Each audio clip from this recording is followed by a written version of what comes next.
এই মুহূর্তে দাঁড়িয়ে রয়েছি দ্বীপ জেলা ভোলা চরপেশন উপজেলাধীন একটি ব্রিজ। এই ব্রিজটা অবশ্যই অনেকে চেনেন, মায়া নদী ব্রিজ। এই ব্রিজটি হচ্ছে দ্বীপ জেলা ভোলা চরপেশনে মায়া নদীর উপরেই এই ব্রিজটি। ঠিক এই নদীর নাম অনুসারে এটির নাম করা হয়েছে মায়া নদী ব্রিজ। এটি দ্বীপ জেলা ভোলায় সর্বোচ্চ দীর্ঘতম না হলেও উচ্চতার দিক দিয়ে এটি প্রথম এই ব্রিজটি।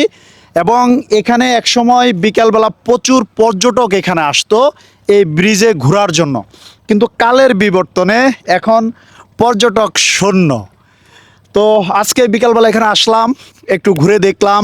আর বিশেষ করে দেখেন এই পাশে ছোট একটি নদী রয়েছে, আর মোটামুটি নদীতে নৌকা চলাচল করছে। তো ব্রিজটি বেশ চমৎকার, খারাপ না, তবে এখানে কিছু সংস্কার করার দরকার রয়েছে। বিশেষ করে লাইটগুলো ভাঙা রয়েছে। যদি কোনো কর্তৃপক্ষ যারা রয়েছেন তারা যদি দেখে থাকেন, আপনারা এটি সংস্কার করতে পারেন।